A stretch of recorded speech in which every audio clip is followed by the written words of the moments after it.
Hello and good day. Ukukwazisai zuva My rakanaka. name is Zita Terrie rangu Lambert, ndiTerrie Lambert. and I'm presenting a couple of studies Ndichipresenta today zvidzidzo that zvakati were first wandei given nhasi in Fiji in zvakatanga late kupiwa March, early kuFiji April. late The March Islands of the Sea naApril Ministry held their kutanga annual kwayo. camp meeting, Island and of the Sea TMW, together with Ministry Elder Parminda, yakava visited the necamp island. vakange vaina And Elder because Parminda of zvakare inclement weather, vachivisita kuisland. there were slow upload Nekuda speeds. kwewedha yanga We were iripo unable to Zoom or record maspidha meetings. haanogona So the kuzoita thoughts kuti that Zoom I irekodwe. shared during that Saka pfungwa camp, I'm dzandakashare recording kukempu ikoko today to put ndikudzirekodha nhasi to the movement for kuti dziiswe consideration. kumovement These kuti are just vanhu my thoughts, they are vambodziongorora. not movement Ipfungwa position, dzangu hadzisi and I position just invite dzemovement. discussion and feedback. Ndokungoisawo discussion So my yangu thoughts today ndichikurudzirawo are on feedback. the Sunday Pfungwa law. dzangu nhasi dziri Let's panhau begin with yeSunday law. prayer. Saka ngatitangei nemunamato. Our loving God in Mwari wedu heaven, vanotida vari kudenga, we know the prophets looked down tinoziva to kuti this time maprofita and vanotarisa desired to panguva live in ino these days. vachi And yet here we are, a kurarama very munguva privileged ino. people, Isusu and we tine are grateful privilege too. yakawanda, But we pray for your tinotenda guidance. nazvo. Help us Tinonamata to kuti use the tools that mutitungamirirewo, you gave us tidetserewo wisely tishandise matools and to amakatipa understand the time we're neungwaru, living in and what tichinzwisisawo tomorrow nguva holds. yatikurarama. So make us Uye kuti ready mangwana for your ine glory. chii We chayakatibatira. ask in Jesus' name. Saka Amen. tive ready kuglori yenyu. Tonamata muzita raJesu. Amen. So we'll start today with a short Saka review of tichatanga Acts nhasi 27, and I've drawn the netsokororo lines on the idiki whiteboard above. yaX27. Ndadrowa malines Acts pabhodi 27 is a yepamusoro. parable in two X27 parts. iparable iri Now, mumaparts maviri. it's a story of two Inyaya ships, yezvikepe zviviri. two ships that take two journeys that give us two zvobva lines. zvatipa mitsetse And miviri. we understand this story in Kunzwisisa Acts nyaya iyi 27 kuna to be X27 a parable tinoinzwisisa iri in parable two iri parts. mumaparts maviri. So when we think of Patinofunga parables, nenyaya our go-to passage yemaparables, is Matthew 13, passage yedu yatinoenda verse 34 and Matthew 35. 13, All these things spake Jesus 34 unto the multitude in na 35. parables, Zvose and Jesu without a parable akataura spake he not unto them. nemaparable. Matthew Haana kuti 13 akataura actually asina contains maparable. 8 Matthew parables, 13 ine and they maparable all 8. are Ese aya illustrations of the kingdom of mifananidzo heaven. yeumambo But the hwekudenga. first 7 is a little different to the last 7 one, number ekutanga 8. akasiyana The last neyekupedzisira yechi8. parable is about Parable the yekupedzisira teachings ndeyezvidzidziso of the kingdom of heaven. dzeumambo So we understand the hwekudenga. kingdom of heaven to be this Saka movement, umambo hwekudenga ndiyo movement ino. and parable number Parable 8 yechi8 are how the ndeyekuti teachings of this dzidziso movement are taught. dzemovement ino dzinodzidziswa So sei. Matthew Saka 13, Matthew verse 13 52 verse says, 52 Then he inoti said unto them, akataura iye kwavari Therefore every scribe which is munyori instructed wese unto the kingdom of anodzidziswa heaven muzasi is like mekingdom unto a yekudenga person that is anofananidzwa an nemunhu householder, ane which imba bringeth yake forth out of their treasure anoburitsa things new mutreasure and yake zvinhu old. zvitsva So we know nezvekare. that the Saka tinoziva kuti teachings dzidziso of the dzemovement movement of the kingdom of dzeumambo heaven hwekudenga come in two dzinouya parts, mumaparts and those maviri. two parts form a Maparts whole. maviri aya anobva They agadzira are chinhu things new chisere, and zvinhu old. And when we zvekare look at these nezvinhu two zvitsva. lines, it Patinotarisa very much maline aya illustrates that principle. anotiratidza The maprinciples first iwayo line zvisere. begins Line at the time of yekutanga the end, inotanga patime of the end 1989, pana and they're things 1989. new. Zvinhu zvitsva. What happens at the time of the end is the book of Daniel Chinoitika is patime of the unsealed. end And what is ndechekuti bhuku unsealed? raDhaniel Chapters rinozarurwa. 11 and 12. Parinozarurwa And then our chapter second 11 and line 12 is things rinovhurwa. old. Line It's rechipiri the time of the zvinhu end, so the zvekare. book of Daniel is Time unsealed. And what's of the old? end bhuku raDhaniel Daniel's chapter 8 and 9. rinozarurwa zvakare. So Chapter every scribe that is instructed 8 unto the na 9 kingdom of ndo heaven dzinovhurwa. needs to bring these Saka munhu two wese anodzidziswa teachings of padzidziso Daniel together. dzekudenga anofana kuunza zviviri So izvi our pamwe things chete, new and old. zvitsva So we must never nezvekare. forget that the Hatifani time of the end is the kukanganwa unsealing kuti of the book of Daniel, time of and the that end unsealing ndo takes us right kuansilwa through to the end of the kwebhuku line. raDhaniel, ende unsealing iyi So inotisvitsa kumagumo Acts eline redu. 27, things new and old, X27 zvinhu zvitsva agrees with the nezvekare principle of Matthew zvinotenderana 13:52. nemaprinciples aMatthew When these two 13:52. lines are compared, Malaini aya we see maviri they represent the same paanofananidzwa thing: tinoona kuti the anomiririra zvinhu institutions of zviviri. the United States and Mainstitution Adventism. United States neAdventism. One ship Chimwe or one chikepe line, the kana ship of mutsetse Adramyttium, gives us uriwo an ugly picture weAdramyttium of a unotipa bad ship. picture Adramyttium yakaipa means abide in yeship death. yakaipa. So it is dead. anogara It had the muvhu. opportunity to Saka come rufu alive at the ane time of the opportunity end, but it yekurarama chose to patime of the abide in end, its asi current inotarudza condition. kugara iri This mucondition line yairi. takes us from Line 1989 inotitora through to kubva the Midnight Cry, 1989 or Panium, kupinda midnight cry and then we see its nepanium. progressive Tozoona kuti overturning leading up to the inozopidikurwa Sunday zviri Law. progressive zvichititungamirira kuenda Then we musunday come law. to our second Tozopinda line, mulaindo the second yechipiri, ship, chikepe the ship of chipiri, Alexandria, chikepe a chealexandria protector or defender of chinochengetedza the kana people. kudzivirira vanhu. And this line takes Laini us back to rinotidzosera 1798 and the story of 1798 how these nyaya institutions yekuti were raised up mainstitution aya to protect akamutswa and to sei, defend God's akakudzwa people. kuprotecta nekudefenda But in the vanhu middle of the vaMwari. Civil War, Pakati pecivil war 1863, ya1863 they nidus go off course and they never vanobuda go back to their original plan. munzira yavo vobva varegedza 1989, going back to the first line, we see that this is the repeat of the parable of the 10 virgins. It's the story of the wise. Paul tells the people on the ship that they're in danger, and if they continue on the course that they want to take, that their lives will be in danger. His warnings are ignored in Caesarea, and they're also ignored here on the second ship in Lycia. Because it's 1989 and everybody's happy. There's a south wind blowing, and south winds they blow softly. They're gentle winds. There's nothing restraining them anymore. But they should also have been a forewarning of the winds, the east wind that was to blow after it. They should have expected the east wind to follow. The east wind, we see at Euroclydon, and we understand that to be the arrival of radical Islam in history. The east wind is a tempestuous wind. The east wind strikes the boat and the boards begin to come apart. The timbers are groaning, Ellen White says, and the ship leaks. The threat is that the ship is going to be flooded with water. So what is going to restrain the ship from being flooded? We know that they have to undergird the ship, and we understand that to be line upon line. Rope upon rope. It's going to pull those boards together, keep the ship intact. So just note here that what stops flooding is the line upon line. What keeps the people safe is those lines or those ropes restraining the flooding. We come to Raphia, and where Paul is given a message, a warning begins for the boat that it's going to be shipwrecked.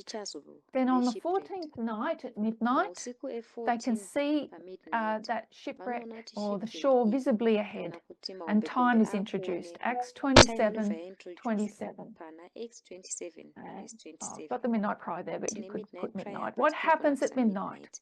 There's a cry out. They're crying out that shipwreck is visibly ahead, that the ship or the institutions will be shipwrecked.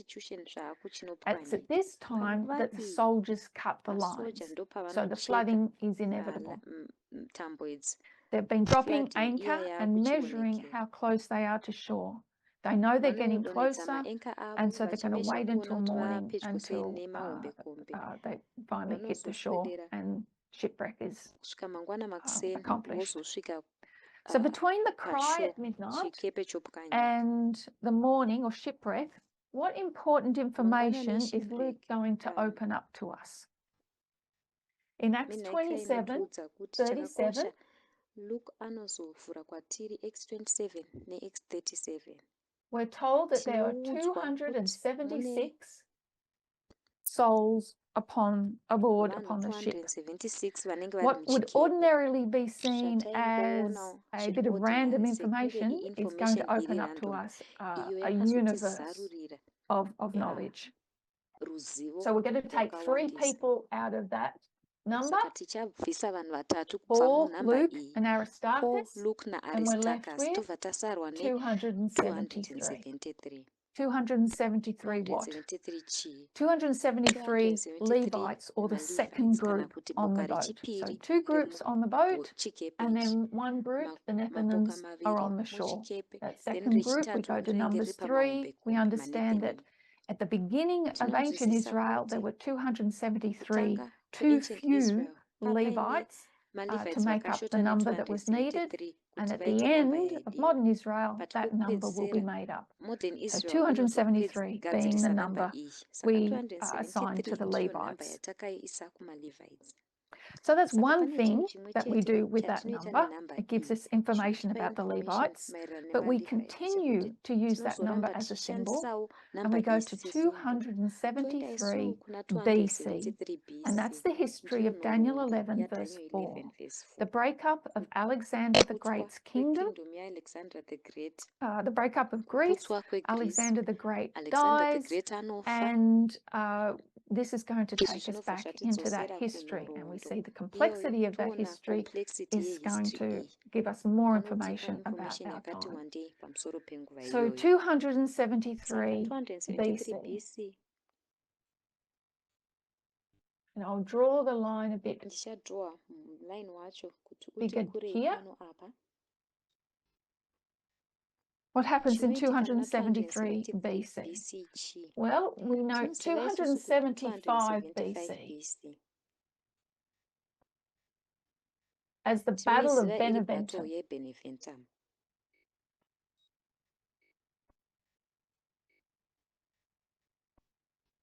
Which is also a battle of, we know it as the Battle of Panium.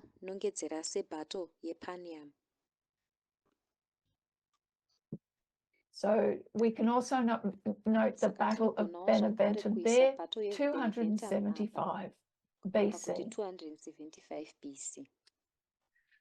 So this is when the Romans soundly defeat Pyrrhus and his allies and drive him out of Italy. So we've gone back into the history of Pyrrhus. We're seeing the development of our 4 generals with the defeat of Pyrrhus, and yes, it just fills in that history of the breakup of Greece. So the Romans defeat Pyrrhus, they drive him out of Italy, and the world starts to take notice of Rome. This date marks the arrival of Rome on the world stage. So I'll share screen, and we'll read a familiar quote.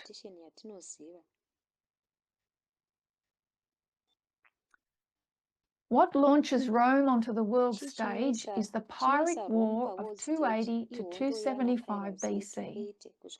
Gary Forsyth, in his book A Critical History of Early Rome, From Prehistory to the First Punic War, says this: Rome's defeat of Pyrrhus was a clear declaration to the rest of the ancient Mediterranean world that the Romans had arrived on the world scene of warfare and power politics.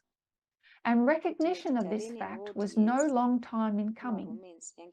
In 273 BC, King Ptolemy II Philadelphus of Egypt sent ambassadors to Rome to open up friendly diplomatic relations with the victor of Italy.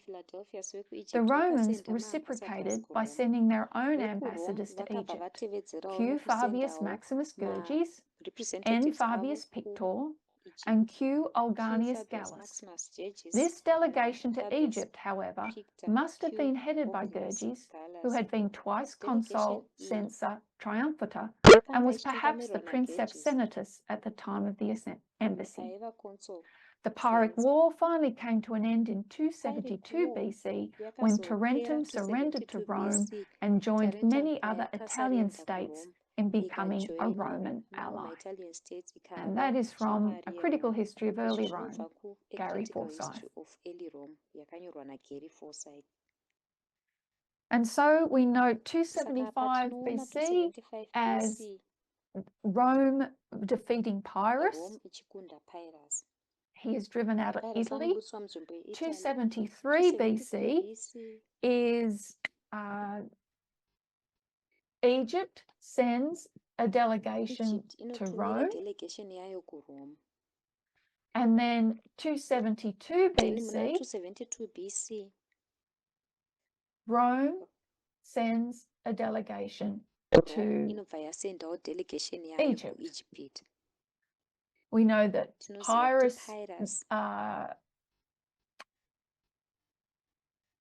first we note, we'll note the Battle of Argos.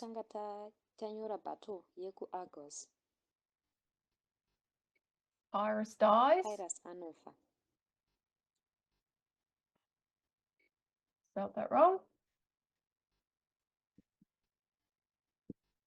And we note the delegation that goes to Egypt, Quintus Fabius, Maximus, Gerges.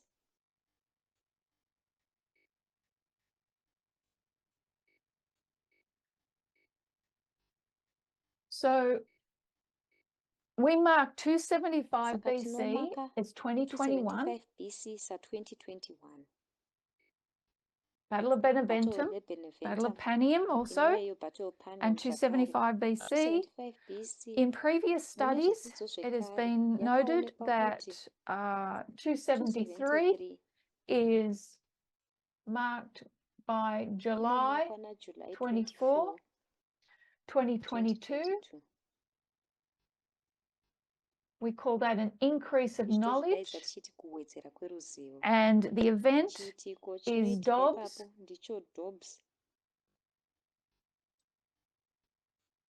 versus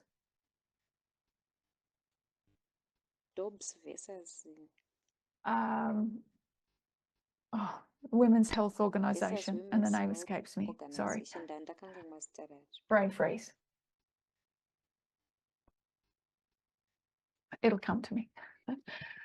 So we note that the overturning of Roe versus Wade. And then we come down, we note this is Sunday law.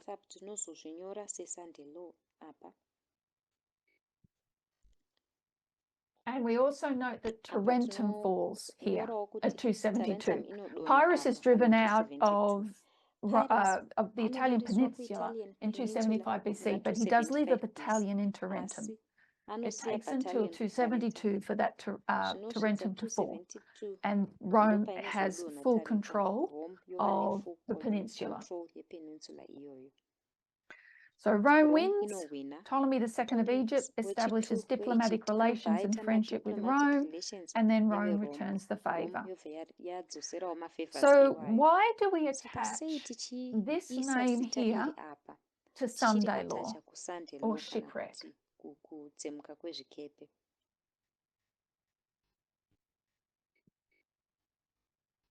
Is we took these names here, Maximus, Gerges, as maximum flood.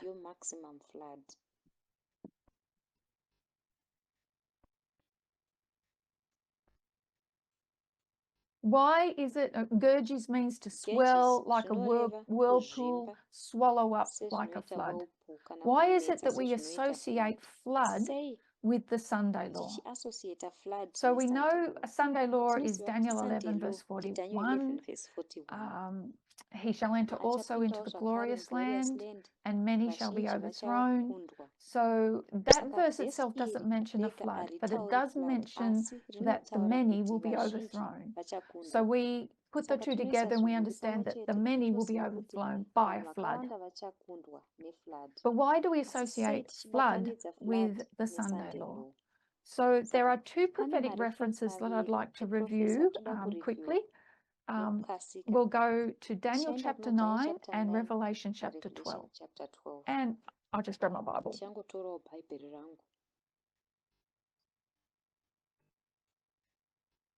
Okay, so quick review of Daniel. So I understand that Daniel had his first vision in chapter 7. Daniel chapter 2 is Nebuchadnezzar's dream.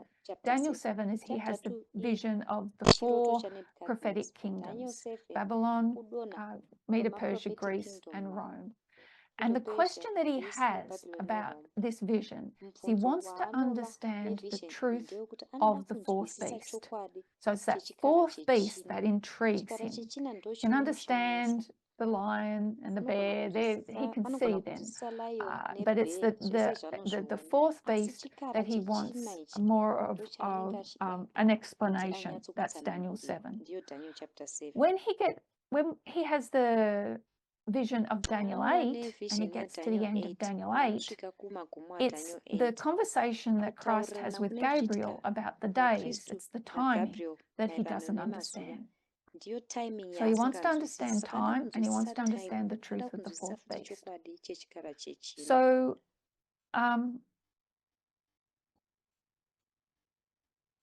at the end of Daniel 8, because he doesn't understand, he's sick. And what does that represent? It represents the Laodicean condition. The reason he doesn't understand is because he's Laodicean. We know from Isaiah chapter 1 that the sickness, Laodicea is represented by this great sickness, this disease from the top of the head to the toes of the feet. And Daniel is very much part of that body, and he is just as much Laodicean as all the rest of them. So what's he going to do to come out of the Laodicean condition? What does he do in Daniel chapter 9? And don't say he prays. No, he doesn't pray, although I'm sure he does. But he studies. He goes to the books, plural. So he goes to the book of Jeremiah because he tells us he understands the 70 weeks. And he goes to the book of Leviticus because he will quote it in his prayer. And he gets an understanding of why the 70 weeks. So once he gets that knowledge, he now has to pray the prayer of Leviticus 26 to bring him out of that Laodicean condition, to lift that curse, to acknowledge that he is just as much a part of the problem as everybody else. We have sinned, we have done wickedly. Once he has done that, then Gabriel can come and give him an increase of knowledge. He will give him skill to understand. And what does he want to understand? The truth of the fourth beast and the time, the 2300 days, the time prophecy. And so what he is given is a starting point. So if you're in Daniel chapter 9, what Gabriel will give him is from the going forth of the commandment to restore and rebuild Jerusalem. So we're given 457 BC.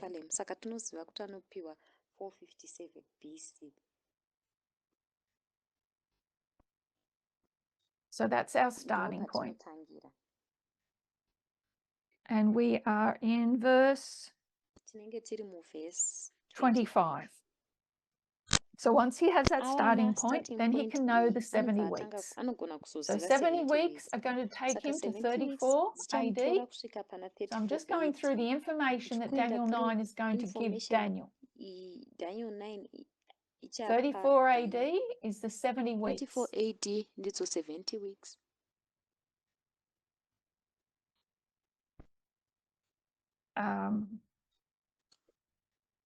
It says, verse 25, from the going forth of the commandment to restore and to build Jerusalem unto the Messiah the Prince shall be 7 weeks and 62 weeks. So that's 69 weeks, which takes us to 27 AD. That's the 69 weeks, which gives us a week to go. The street shall be built again and the wall even in troublous times. Well, that took 7 years. So there's our 7 and there's our 62. 7 is the street and the wall being finished, and the 62 is the remainder to take us to 69, as it will say there in 26. And after 62 weeks shall Messiah be cut off, but not for himself. So the key word there is after. After 62 weeks. So after the 62 weeks, Messiah shall be cut off. So we know that after that, he's going to be cut off. But we don't know exactly when yet. And the people of the prince that shall come shall destroy the city and the sanctuary. So who's the prince? The prince is Titus. Who's the people? That's his army. They come and destroy the city and the sanctuary in 70 AD. And the end thereof shall be with a flood. The end of pagan Rome destroying the city and the sanctuary shall be with a flood. We note that as 538. And this is the flood. And then it says, and unto the end of the war, desolations are determined. So there are desolations at the end of the war. The end of the war is 1798. and we see desolations. 1798 tinobva tati desolations. And then that history is going to be repeated in verse 27. And he shall confirm the covenant with many for 1 week. So here's our 1 week, 7 years. And in the midst of the week, he shall cause the sacrifice and the oblation to cease. So that the midst of the week is 31. That's the after 27, when Messiah is cut off, is 31. And for the overspreading of abominations, he shall make it desolate. So what are the abominations that are going to cause the city and the sanctuary to be desolated? It's the continuing of the sacrifices in the temple and in Jerusalem after the death of the Messiah. So that all should have finished in 31 AD, type met antitype. But because Christ was rejected, it's going to continue on. Because of those abominations, Rome and their armies are going to destroy the city and the sanctuary in 70 AD. It's the consequences of the continuation of the sanctuary work, the cutting off of the Messiah. So they're the abominations, for the overspreading of abominations, or if you've got a marginal reference, with the abominable armies. So the abominable armies are the armies of Rome, are going to bring punishment on Jerusalem for their abominations, even until the consummation. So Rome and their armies are going to continue to desolate even until the consummation. What's the consummation? What does it mean to consummate something? You consummate a marriage when husband and wife, or the two partners, sleep with each other. So the consummation is this flood here in 538.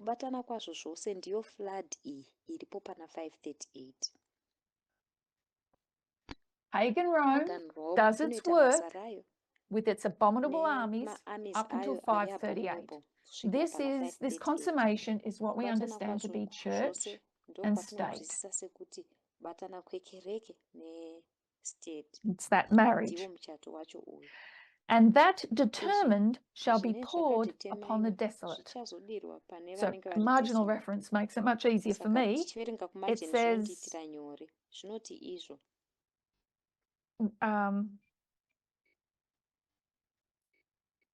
and that determined shall be poured upon the desolator. So basically what goes around comes around. So the desolating power gets desolated. So what's the desolating power here? It's the papacy, and it gets desolated in 1798. So again, we see desolations at the end. So what we want to note here is that we want to note that there is a flood here in 538. It's also known as a consummation, with the coming together of church and state.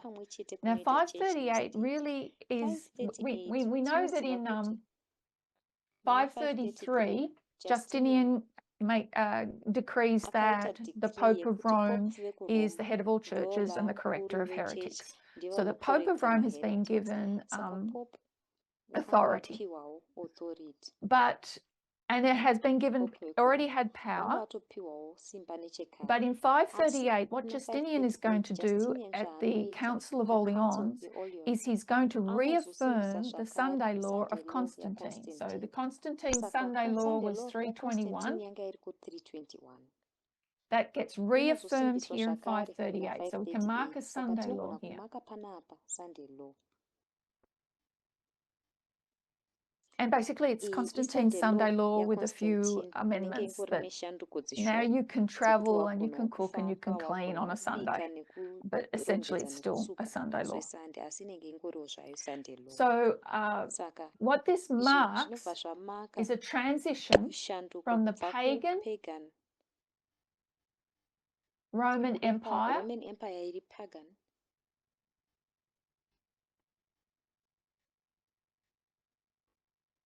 to the Holy Roman Empire. Roman Empire iri holy.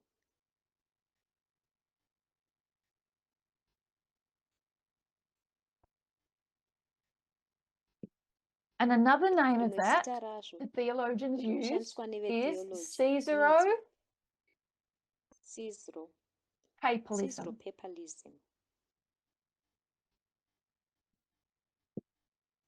And the person at the center of that is actually not the Pope, it's Justinian. Justinian has done a lot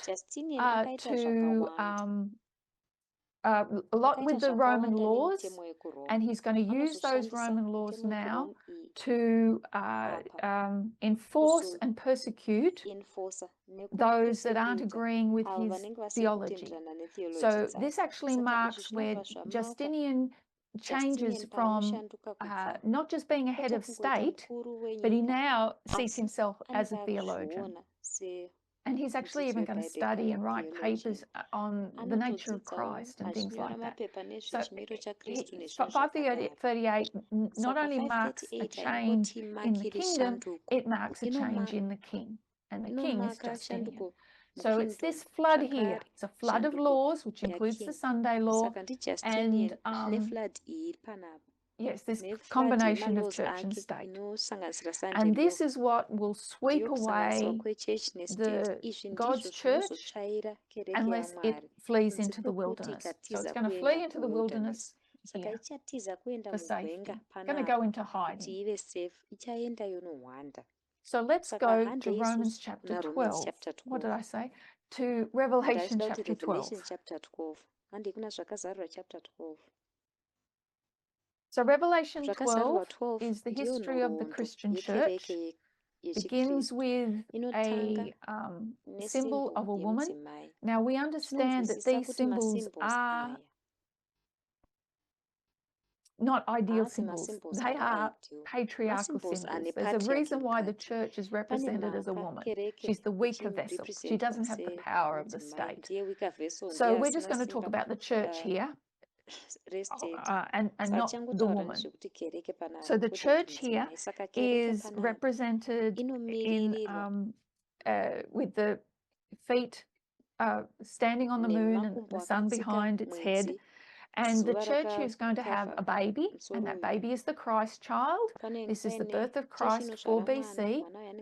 The child gets caught into heaven, and the dragon power, the Roman power, the power that Daniel wanted to understand is now going to persecute the church. It wanted to kill the man-child, wanted to kill the Christ. But Christ is escaped. Christ has gone to heaven, can no longer touch Christ, has to focus on the church. The church is going to go into the wilderness for 1260 years. We want to go to the end of that 1260 years. So let's go to verse 15. And the serpent cast out of its mouth water as a flood after the church, that it might cause the church to be carried away of the flood. So this serpent now has changed form. We understand that in a primary sense, the serpent or the dragon represents Satan, but in a secondary sense, it represents pagan Rome. Pagan Rome is also going to transition from pagan Rome to papal Rome. We're at the end of the 1260 years, and we have papal Rome here that is going to cast out of its mouth water as a flood. This is at the end of the 1260. So I'm just going to write a flood here. What's this flood designed to do? To flush out the church and to destroy it. Remember the church has been in hiding. So what is this flood at the end of the 1260? So if you were to read Smith or Haskell, they'll tell you that the earth that protects the church here, the earth in verse 16, and the earth helped the church. So the earth that helps the church is the Reformation. But Jones will tell you to understand that earth, you've got to go to Revelation chapter 13. And what is the earth in Revelation 13? It's the United States. So we're going to agree with Jones, who's going to say the earth is the United States. And the church has to leave the old world for the new world. It has to escape and go to another continent where it can have freedom of religion in order to survive. So what was the flood then that the papacy is going to use to try and destroy the church? It is the Counter-Reformation. So with the Reformation, we're all familiar with that. The church was, the papacy was held accountable for its corruption and its errors. With the Counter-Reformation, what the papacy is going to attempt to do is act on those accusations.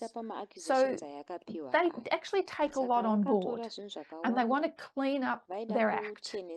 So they have the Council of Trent that runs over many years. I think there's 3 councils in which they attempt to clean up the corruptions. They do away with, say, the indulgences that Luther didn't like. They decide to open up seminaries where all the priests will get taught the same thing. They try and clean up the corruptions, the monetary corruptions, and all those things that are happening within the church. But as far as doctrine goes, they want to double down on their doctrine. They're not going to give up on those beliefs.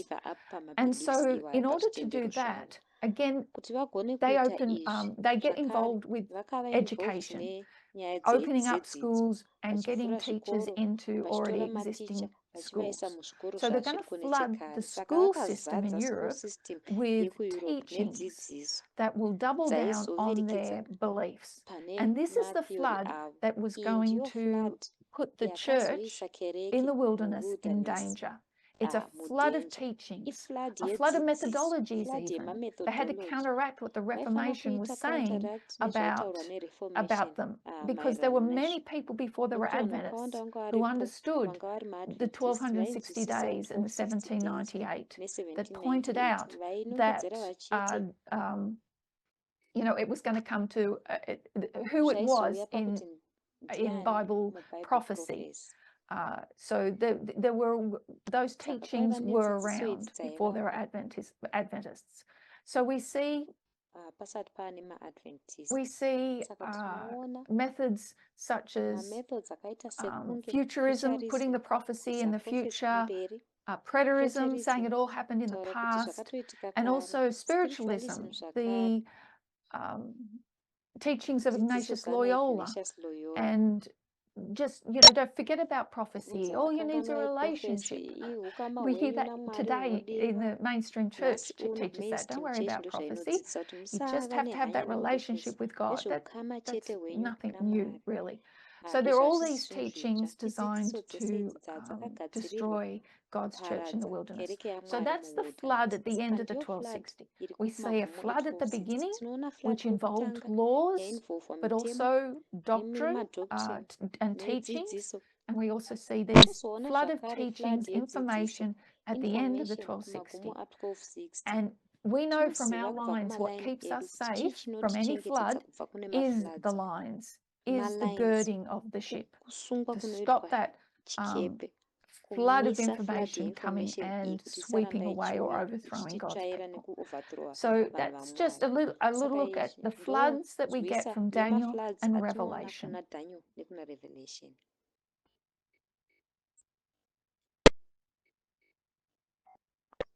So 538, as one theologian put it, it's the metamorphosis of Justinian from chief of staff to theologian, or the transition from the pagan Roman Empire to the Holy Roman Empire. Caesaro-papism.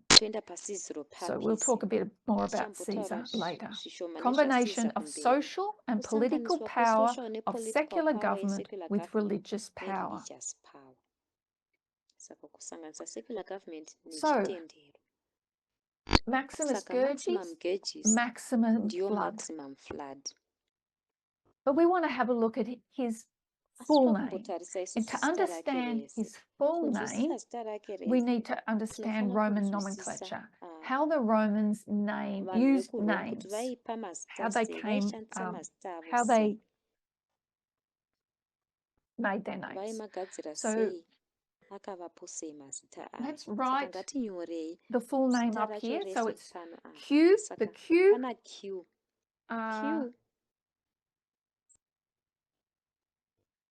stands for Quintus. Then there's Fabius, Maximus, Gerges. In Roman nomenclature, Quintus is his prenomen.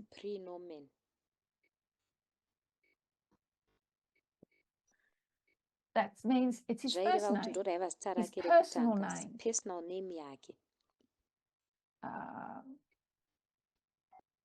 Fabius is his nomen,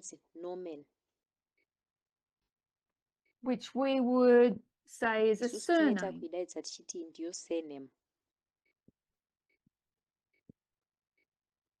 Maximus Gerges is cognomen. We could call that a nickname, but sometimes it's because a nickname is a describing name, so it could be a family description.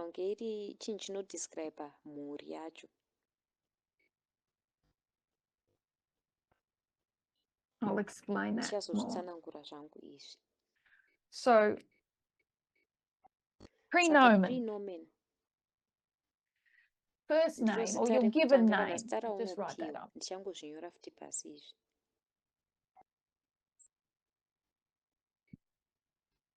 Given name, personal name. This is, I'll write it here, Roman nomenclature.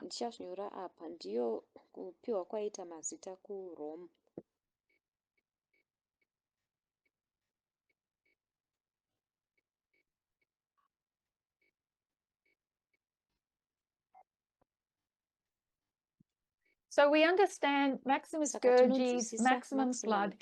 He was given that name because in his youth, it was said that he led a dissolute youth. He had gluttonous habits in which he consumed every luxury he came across. But when he embarked on his public career, he put aside the things of his youth and his indulged lifestyle and cultivated a more somber attitude. So the story goes. So he received the name Maximus Gerges from the way he behaved when he was young.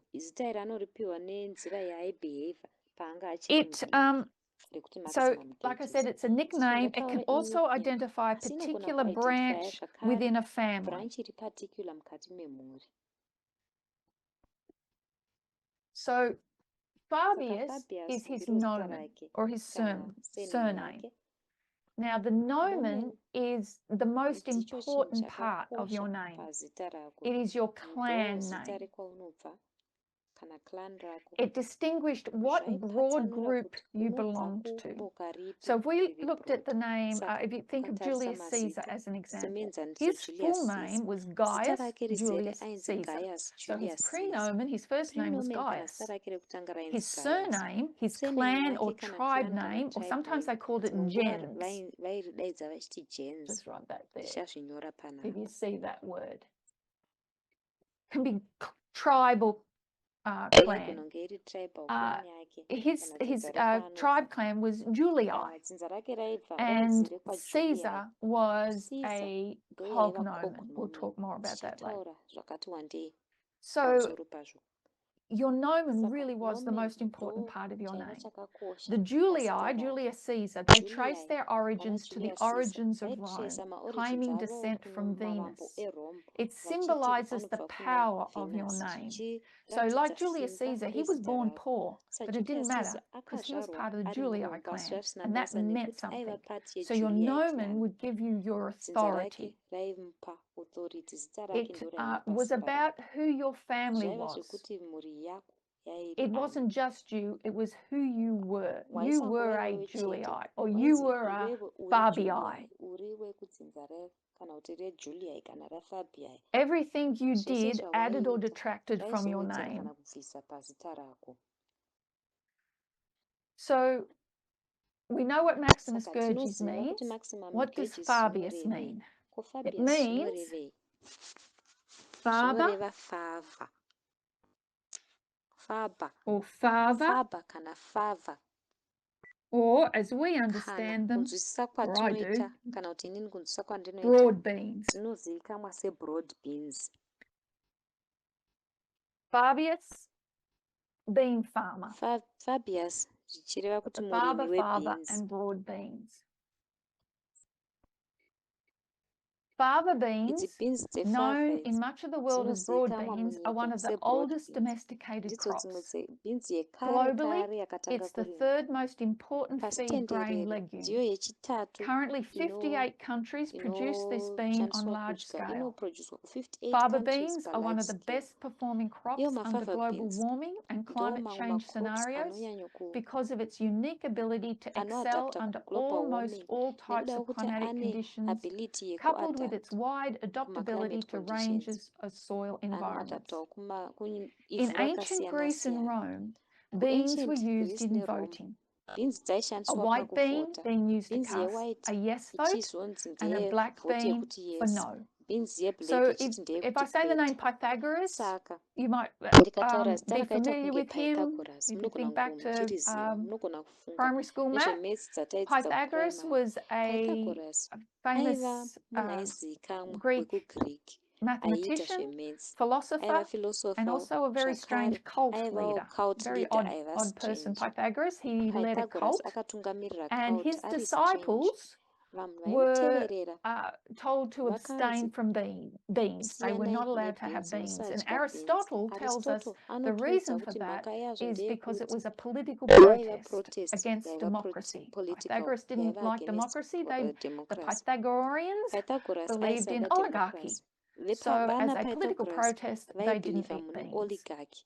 So Saka beans were very much vaiprotesta connected with politically voting and zvebeans izvo. democracy. Beans dzanga dzakakonectwa zvakanyanya nenyaya yedemocracy. Because of their shape, Shape they yadzo were also thought to represent the dzakafungwawo kuti souls of dead people. dzaimiririrawo So there were some people mweya that wouldn't yevanhu eat vakafa. broad beans Vamwe because they vanhu thought they were vaisadya eating the souls broad of dead beans nekuti people. vaifunga kuti vari kudya mweya Traditionally, you yevanhu vakafa. planted them on November the 2nd in the northern Traditionally hemisphere. dzaitoplantwawo So muna November 1, in Catholicism, November is the month November of 1 prayer. It starts kucatholicism with November 1, which is November All ndo Saints month Day. You yemunamata. pray for all the dead in Vanotanga heaven. vanamatira November 2 is All saints ese. Souls Day. November You 1 pray for all the All dead in Saints Day. purgatory. Vanonamatira So if you vakafa think vari back to the kudenga. Lisbon November 2 earthquake, All all the Souls people Days. were in church Vachinamatira November vakafa 1 vari because it's kupurgatory. All Saints Saka Day. ukafunga Lisbon On All earthquake Souls Day, they meant to go vanhu out and vese plant their fava vaenda beans, which they never got to do because of the earthquake. musi wa So November just 1 like here in Australia in the southern vachinonamatira hemisphere on St. Patrick's Day, you go out and you plant your sweet peas. It's just one of those traditions.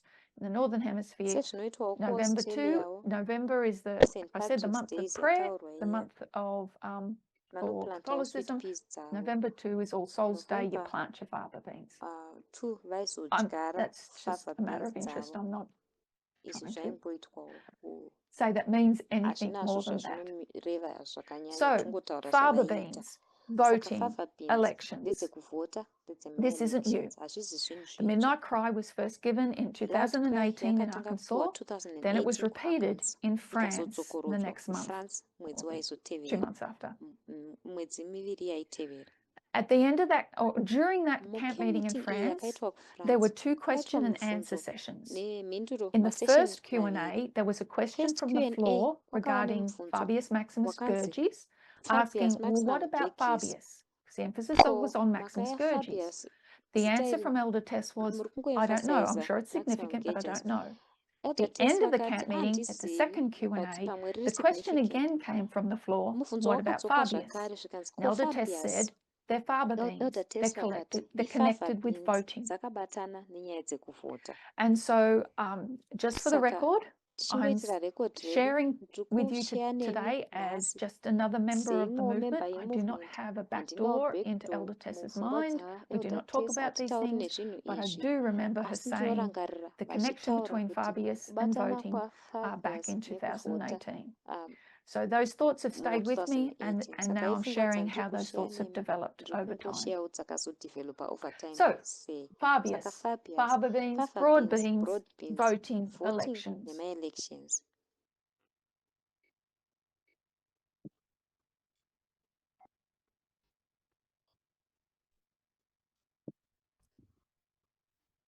So I want to go back to a study that I shared in 2021 on voting, and I have tweaked it a little because of how things have changed, and I wanted to shorten it somewhat, although you'd never know. Let me share screen.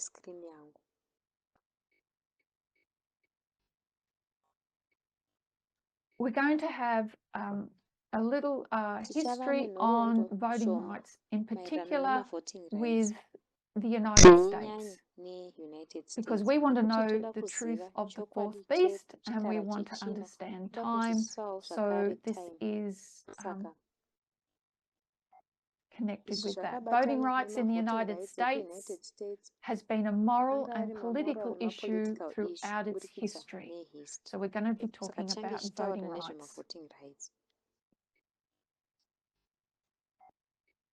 First of all, let's look at some board work. This line brings two thoughts together, the line of progression and the line of restoration. So we're going to start talking about rights in general. The line of progression gives us an external history. The line of restoration gives us the internal history. So we're comparing two thoughts on the one line.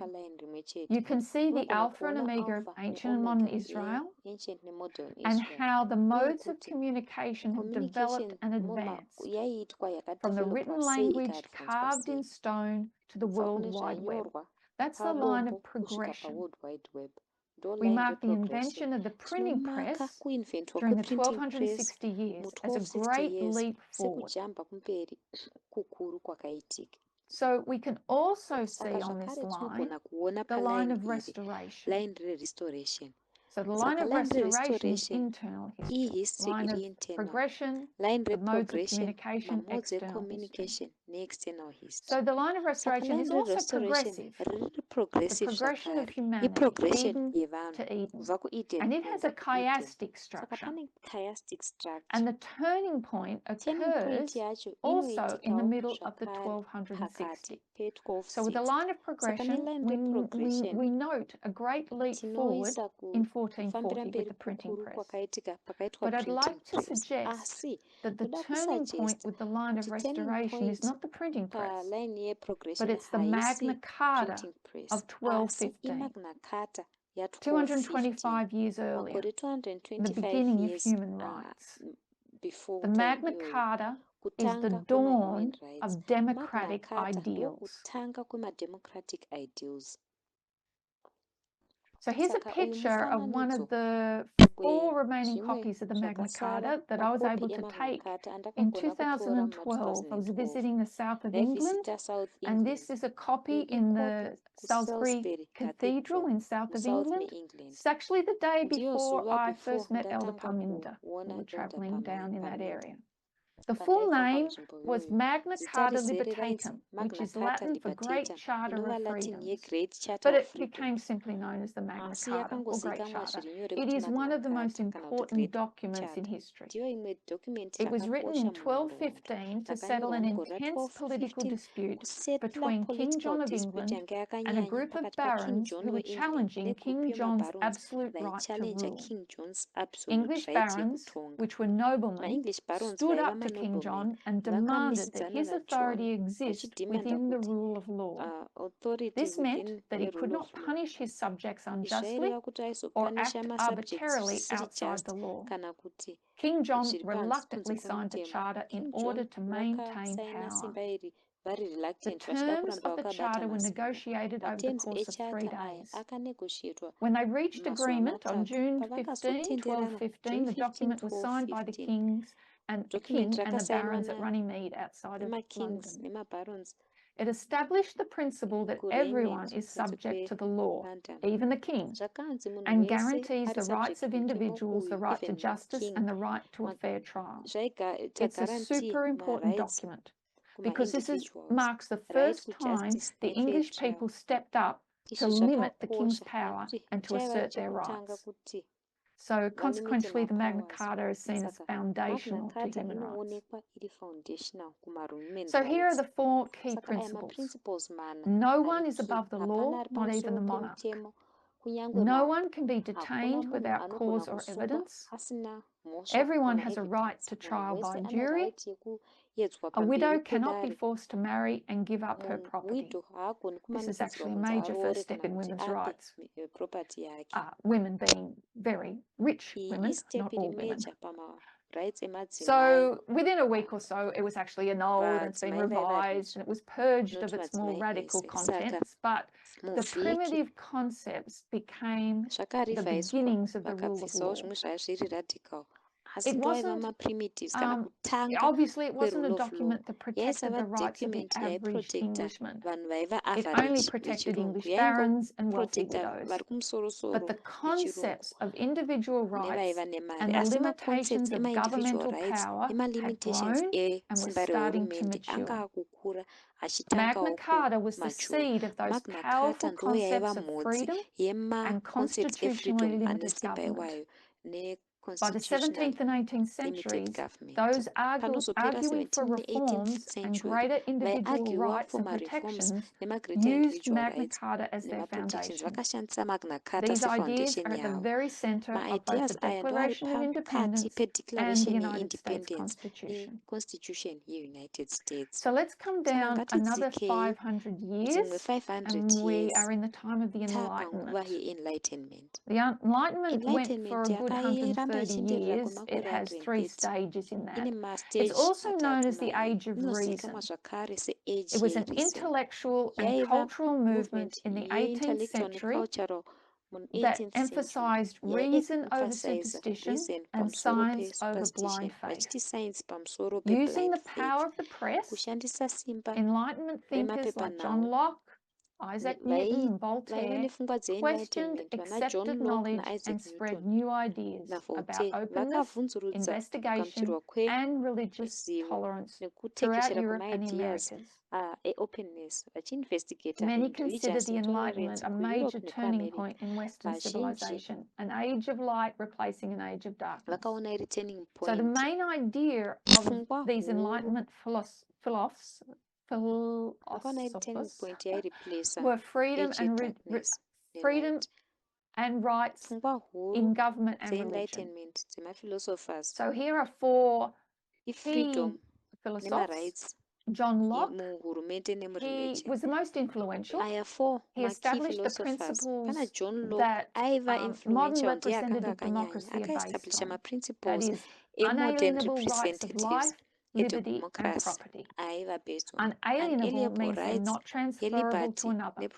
You can't give them away and nobody can take them away or deny them from you. They are innate.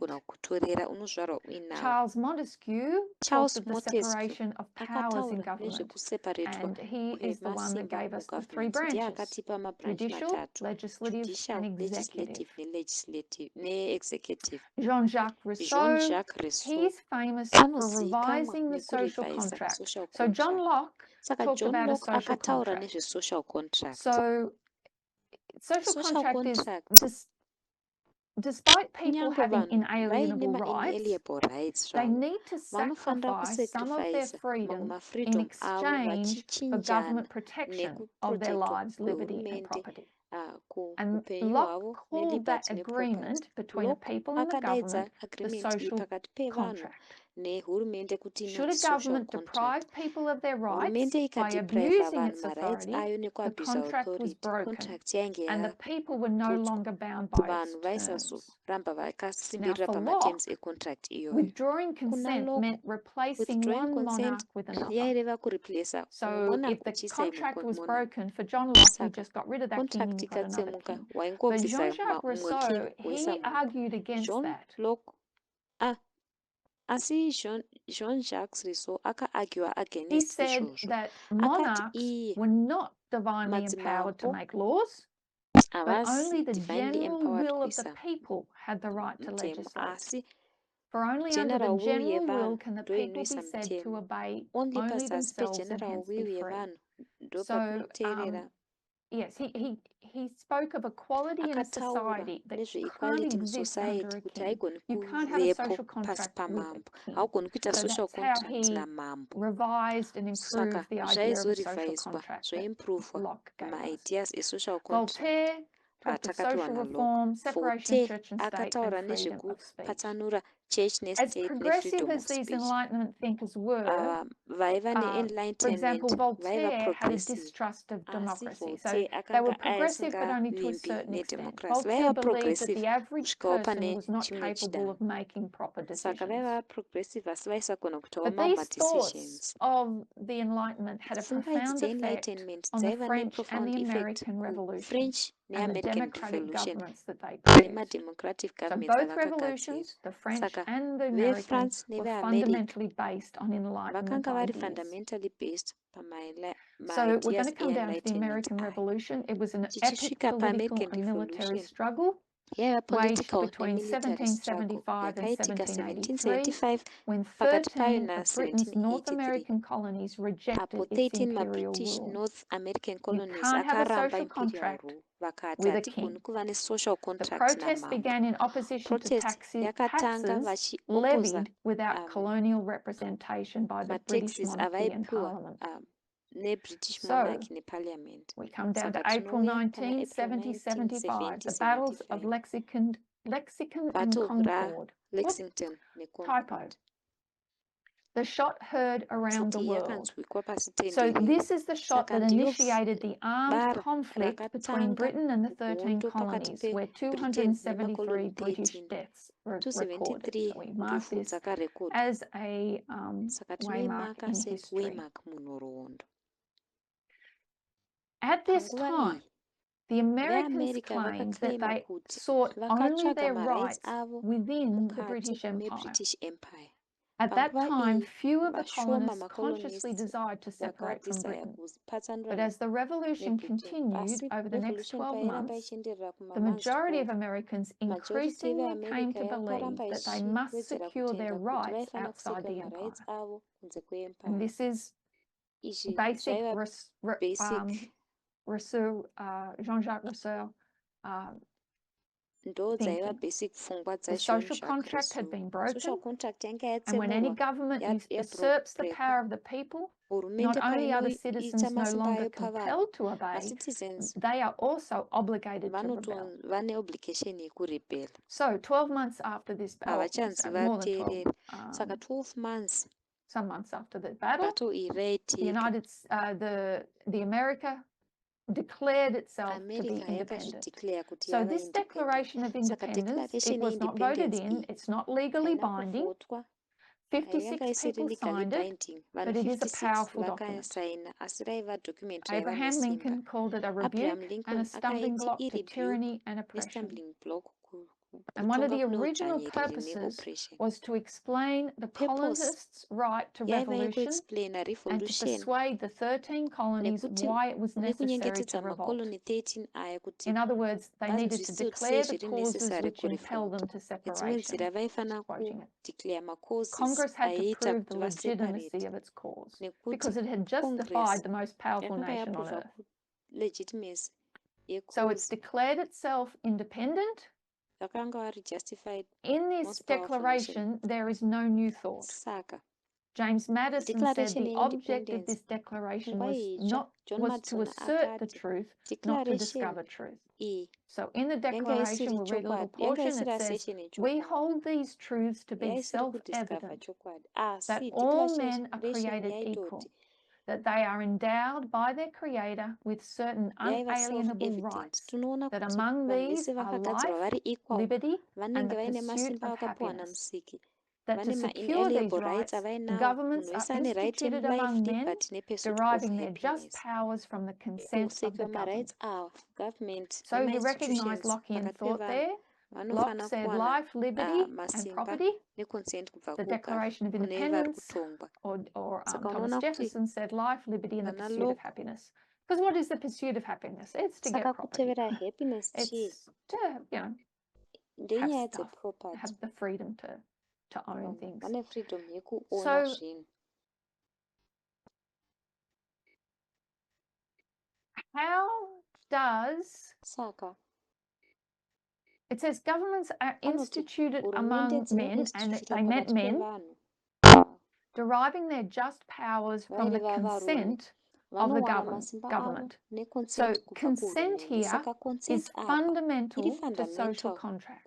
kusocial contract iri kutaura. It is a condition urged by Icondition many as a inokurudzirwa requirement nevazhinji for legitimate government. serequirement yehurumende iri legitimate. So the Saka governed vanenge have to give their vachitongwa vanofana consent. kupa consent yavo. The authority of a government should Masimba depend on the pamusoro consent pegovernment of the inofana people kudependa as neconsent expressed by yevanhu votes in sekuexpressa elections. kwavanoita mukuvhota So the mumaelections. only way Saka the nzira people yega iyo can vanhu consent vanogona kupa is consent yavo is by voting kuburikidza in an election. nekuvhota musarudzo. But how would Asi Americans consent to veamerica be governed? Who should vote? vaizokonsenta sei How kuhurumende? should they Ndiani vote? aifana kuvhota? Vaifana The kuvhota founders sei? really wrestled with these Mafounders questions. vakakikiridzana nemibvunzo They iyi. wondered about the rights of Vakafunga kuti minorities. marights Now, in their day, emaminorities that meant worrying muzuva ravo about the rights zvaireva of property owners, kuita wari nemarights worrying that they emaproperty might be owners, overrun by the votes of those who vachishushikana did not nekuti own land. vanogona kuoverruna And James marights Madison emavoters described the vanga problem vasina this way. land. The right of James Madison suffrage akazvitaura is akati a right fundamental yesuffrage article in Republican ifundamental article constitutions. What is murepublican suffrage? Is constitution. voting. We'll talk Suffrage about that chi later. ivoting. The Tichazvitaura regulation of kumberi. it is, at the Regulation same yazvo time, a task panguva of imwe peculiar cheteyo delicacy. itask Allow yedelicacy the right to iri vote peculiar. exclusively to property owners, and the Kutendedza rights of right persons may be yekumaproperty oppressed. owners Extend it equally nemarights to evanhu all, and the inogona rights of kudzvanyirwa. property owners may be Kuextendawo zviri overruled equal by a majority marights without evana property. nemaproperties So he vanogona says, see the kuoverrule problem? They nevemajority vasina really property. wrestled Saka with munoona this dambudziko problem razvo of vakakikiridzana nedambudziko who iri rekuti to give ko the right to anopiwa vote vhaiti to. yekuvhotawo ndiani. He could see the Akaona problems both dambudziko ways. nzira mbiri dzese idzi. Here's John Adamson. So this Uyu is ndiJohn Adamson. 1787. Saka Here's John Adams 1787. NdiJohn in Adams 1787. muna 1787. If a majority Kana were to majority control all branches of the vakakontrola government, magovernment ese debts ehurumende, would be abolished first, zvikwereti zvinotanga kubviswa, taxes laid heavy on the rich anobva aiswa and not at all on the kuvapfumi others, zvakanyanya, and at vamwe vorega last a kutengeswa. downright equal vision Nedzisiro of everything would equal be vision demanded and yezvinhu zvese voted. inobva So yadhimandwa what's ibva the problem? yavoterwa. Saka dambudziko apa chii? You'd end up with equality. Unopedzisira wane kuenzana. Now, this is Saka actually what was izvi happening in the ndozvaiitika states, the mumastates. separate states, the 13 Maseparate states, states ari leading 13 up or during these zvaizochisvitsa continental congresses, is the states were kumacontinental congress implementing populist mastates ideas, aiisa and they mapopulist were ideas, taxing the rich vaiisa tax and kuvapfumi, abolishing debts. They were vachiisa madebts, listening to the voice of the people, vaiteerera actually, mazwi but it evanhu, wasn't done asi very zvakanga zvisingaitwi wisely, nenzira and it yakangwara, would end in financial crisis. zvakapedzisira vanhu vava mumafinancial So crisis. the founders Saka mafounders really struggled with this vakatambudzika idea of zvikuru how nepfungwa can iyi we yekuti protect minority tochengetedza sei rights maminority and yet rights still have majority rule, and that's the tension that has been in democracy from the beginning. So when you think of the original democracy as it was in Greece, that was mob rule, and it ended in disaster. So there needed to be checks and balances to protect minorities from mob rule. So we're going to have a look at the history of voting rights in the United States because it's been a long and difficult path. We'll walk through some of the basic documents. So here's the Constitution of the United States, March 4, 1789. At the time of founding, when the Constitution was written, very few people were given the right to vote. For nearly the first century of its existence, only white males over the age of 21, and in many states, only white land-owning men over the age of 21 could vote. So you had to be white, that's racism. You had to be male, that's sexism. You had to have property. You had to be a property owner, which was economic or classism. Therefore, the majority of people were not represented. In fact, in the first election, the election that elected George Washington, only 6% of the population voted for that, were eligible to vote for that election. And actually, even fewer than that when you think that they had to go through the college. The electoral college. So in the Constitution, there's no right to vote in it. The Constitution guarantees many rights, including the right to free speech and freedom of religion. But as it existed in 1788, and it was ratified in 1789, and as it exists today in 2024, with its 27 amendments, it still doesn't contain an express right to vote. But while lacking this guarantee, it does say a lot about voting, with the word vote appearing more than 40 times.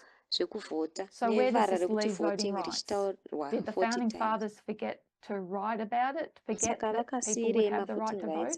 It might seem that way, but they, like I said, they were really wrestling with this. And so why did it end up not being in the Constitution?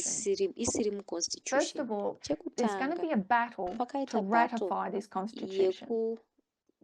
It has to be approved by the states. And at that time, you had two different camps. You had the Federalists and the Anti-Federalists. So the Federalists were all for uniting the states and coming under a federal government. And you had the Anti-Federalists who just wanted to keep the states separate. So the Anti-Federalists opposed the adoption of the US Constitution. Anti-Federalists demanded that the power of voting should largely remain with the states and not with the federal government.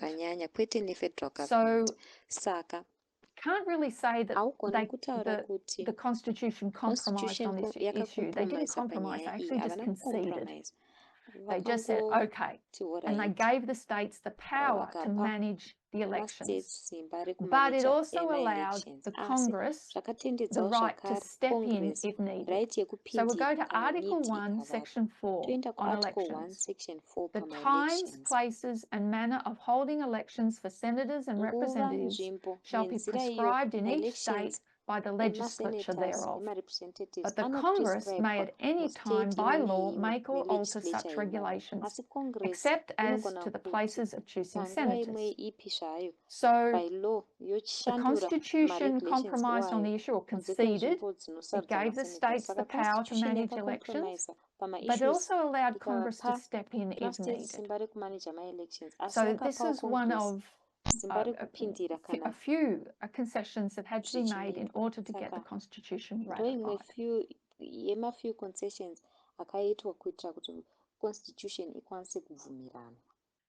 The second reason that voting rights aren't in the Constitution is they never actually thought that the states would ever deny its citizens the right to vote. because that would be a denial of a Republican form of government. form And yegovernment iri that's why this Republican. guarantee clause is in Saka here. guarantee clause It irimo umu opens the door for inovhura federal door intervention just in refederal case the intervention states did do that.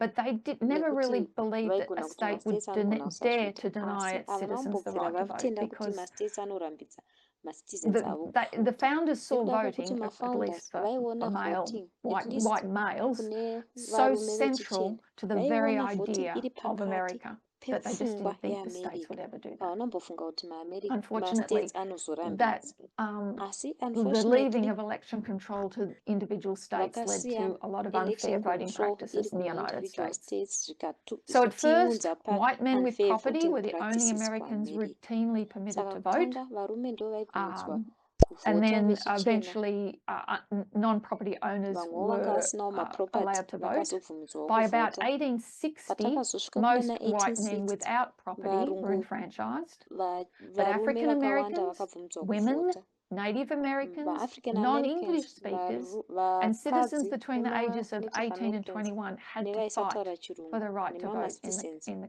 age United 18 States. to 21 vakatorwira raiti So yavo we'll yekuvhota just digress kuamerica here and we'll ask the saka question, what kind of tichambochinja government does the United States tobvunza kuti have? ko hurumende yekuamerica And it america actually ine hurumende is yakadii a democratic republic. idemocratic So if I republic was to saka say, hold up kana a ndikati picture of an sumudzaio apple, picture yeapple and I asked you what it was, ndobvunza and kuti somebody chii said it's ichi an munhu apple, it oti wouldn't be iapple wrong, zvinenge zvisiri wrong but it wouldn't be the asi whole story, yaisiriyo because it nyaya could yacho be a yese Granny Smith nekuti inogona apple, kunge it iri might granny be smith a apple pink kana lady pink apple. lady There are many, apple many types of pane apples. mataipi emaapple So to say akawandisa that the saka United kungoti States is a america democracy, it's not idemocracy wrong, hazvisi wrong but it's not asi really hazvisi not entirely correct. hazvisi So correct zvachose in a democratic republic, mudemocratic citizens are republic empowered to participate in macitizens vanopiwa simba representational political rekuparticipata system. murepresentational political system In both a republic and a republic democracy, yemudemocracy citizens are empowered to macitizens participate anoempower in kuparticipata representational political system. murepresentational They political elect people system to represent vanosarudza and protect their vanhu interests kuti in how the varepresente government functions. nekuprotecta mainterest avo So the kuti United hurumende States, like inoshanda most sei modern nations, it's america neither a pure republic semanations or a pure akawanda haisi democracy. pure It's a republic hybrid. kana pure And the democracy main difference munobatanidzwa is the difference extent to huru which people control the iextent process of iyo making vanhu laws under each vanocontrola form of process government. yekugadzira mutemo Because we pazasi might think that pehurumende majority rule is a togona good kufunga kuti idea. majority rule But ipfungwa what about yakanaka periods asi when the ko majority are panguva idzo racist or majority dzinenge homophobic dziri or racist kana patriarchal? dziri homophobic kana Do you dziri want patriarchal that majority unoda here kuti majority suppressing the rights iyoyo of the ichidzvanyirira minorities? marights And this is the emaminorities fundamental tension in ndiyo a fundamental democracy. tension How to mudemocracy protect majority rule, unoprotecta sei but do majority so in the rule way that the uchizviita majority nenzira protects the iyo minority majority rights. ichichengetedza maminority rights So what the saka founding fathers zvakaitwa did is they nemafounding fathers created ndezvekuti vakagadzira institutions like the mainstitutions Electoral akaita College, electoral college which prevented the anodzivirira direct election of a election iri president, direct and the yemapresident Senate senate that gave equal yakazopawo equal representation to the states representation with large kumastates populations and nemalarge those with small populations ones. neavo And they vaiva also nemadiki compromised to give the South vakakompromisawo a zvakare kupa disproportionate vesouth say.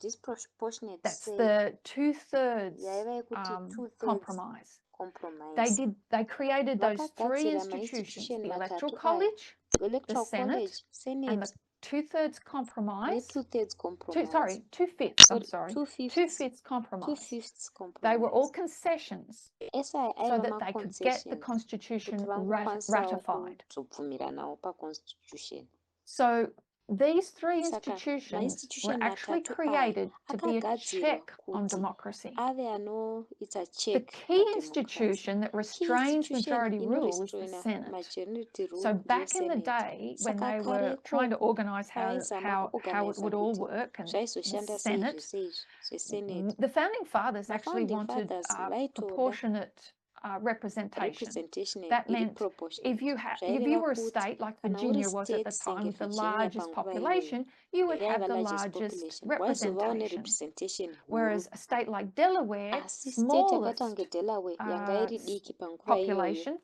ine smallest vanhu vashoma representation. yaivawo And what nerepresentation Delaware shoma said was, delaware ikati aiwa If you don't imi give us mukasatipawo the same amount of amount representatives yakafanana as yemarepresentative the large states, semallarge we're states leaving.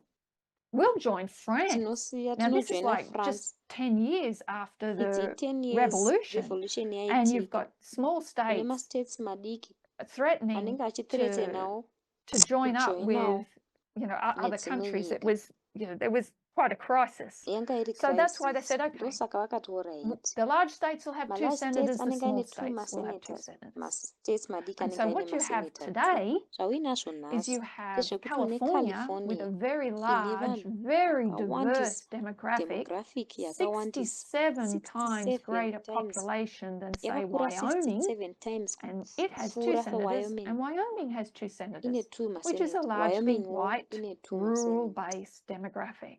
inovawo white, These largely are white institutions that were placed demographic to amainstitution actually maviri put a akaiswa check kuti aise on on majority rule. pamajority rule.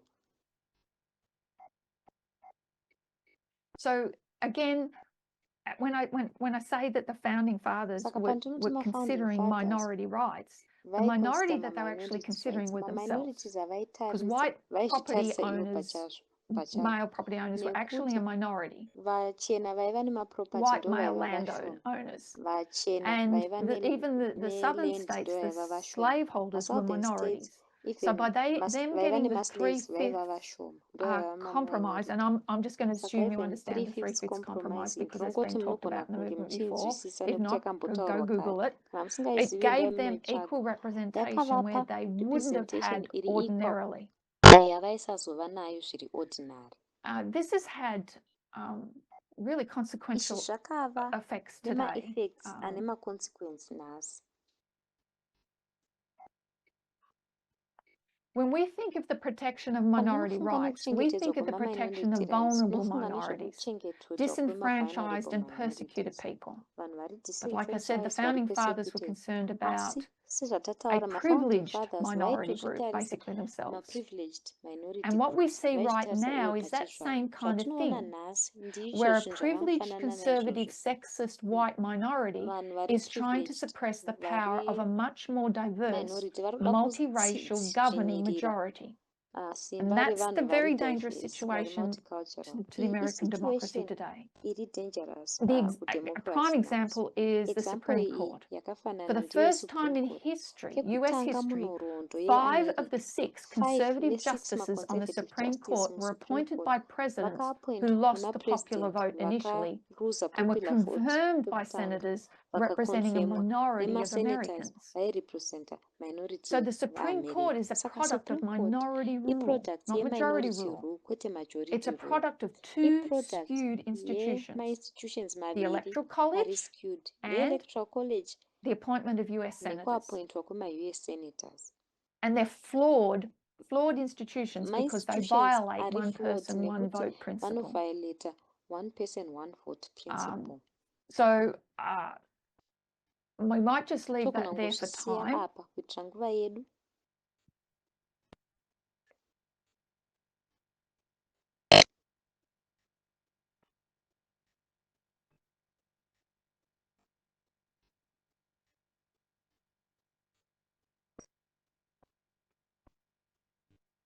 Just on another thought, this is one of the problems with originalism.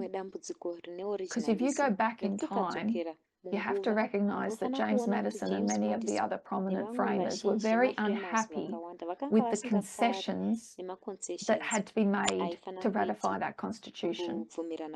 They weren't happy with the way the Senate, they weren't happy with the Electoral College, they weren't happy with the 3/5 compromise. They were concessions to get it ratified, but they saw where the problems where that could head. They wanted an elite body. They were concerned about themselves as a minority, but they could also see where it would head to the United States being undemocratic. So the Constitution really was ratified to check democracy. But it shouldn't have stayed like that. If it was a living document, there should have been, as there were, amendments made to actually expand the vote. Kwaizova ma-amendments aizovapo kuti va-expande vote.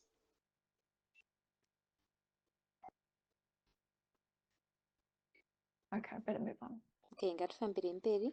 Let's come down. We'll look at one more and then we'll close. Chimwe zvakare tobva tavhara.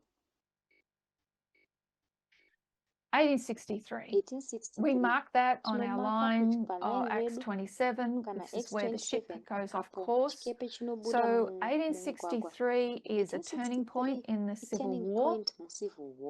We come to January 1, where the government gave the Emancipation Proclamation.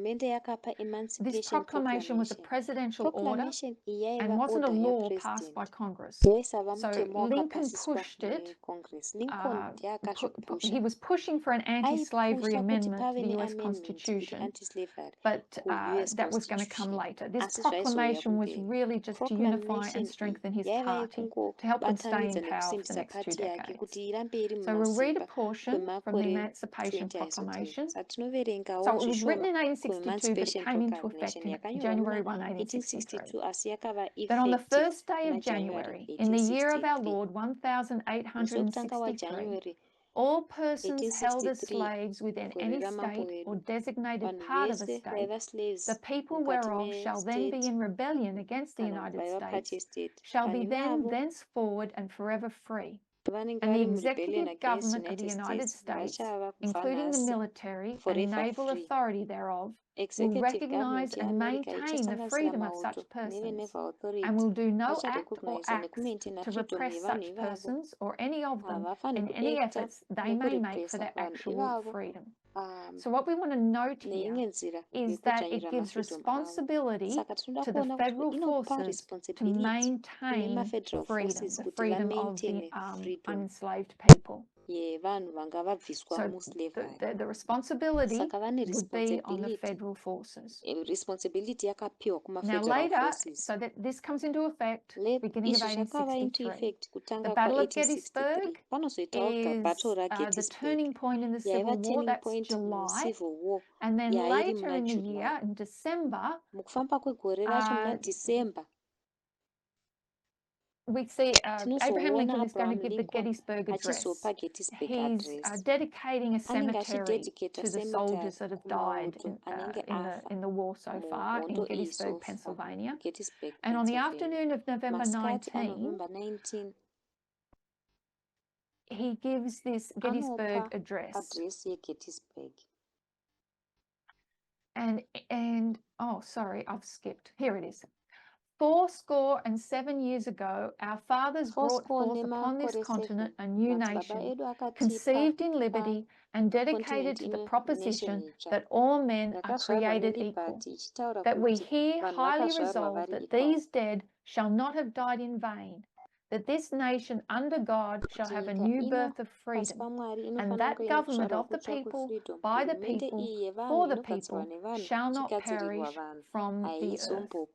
So thousands of soldiers fell at Gettysburg so that the government of the people, by the people, and for the people would not perish from the earth. And presumably, a government of and by the people was one that the people selected. What people? All the people that are created equal.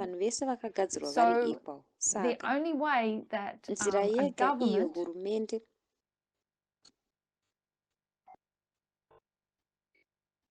can be of the people is by fair and free voting in elections. In 1865, the Civil War is over, and we're going to see the beginning of the era of Reconstruction. 1865 to 1877. The Reconstruction Acts of 1867 laid out a process for readmitting Southern states into the Union. Its main focus was to bring the southern states back into full political participation in the Union, guaranteeing rights to former slaves and defining new relationships between African Americans and whites. So this would require 3 important amendments to the Constitution. So in 1865, the 13th Amendment would abolish slavery. In 1865, again, the 14th Amendment grants citizenship to all persons born or naturalized in the United States, including former enslaved people, and it guarantees all citizens equal protection of the law. And then the 15th Amendment.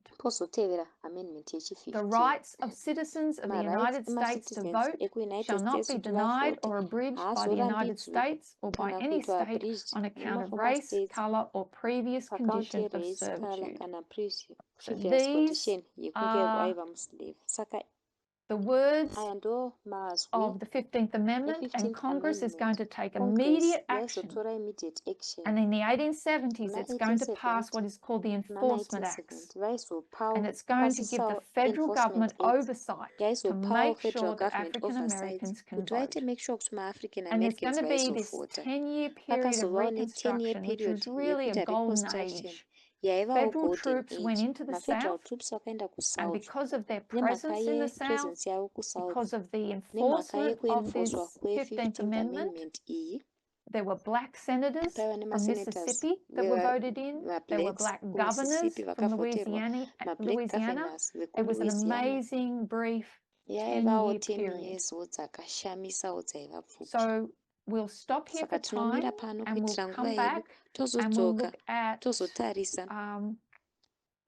what happens at the end of this era of Reconstruction and how voting rights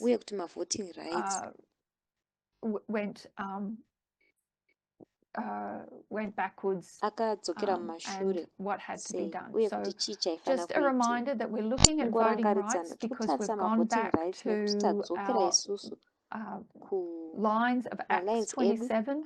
We've noticed Sunday law is symbolized by Fabius Maximus Gurgis, and we've noticed that Fabius is faba beans, which are used in voting and elections. So we're looking at the history of voting rights in the glorious land. So I invite you to kneel with me in prayer.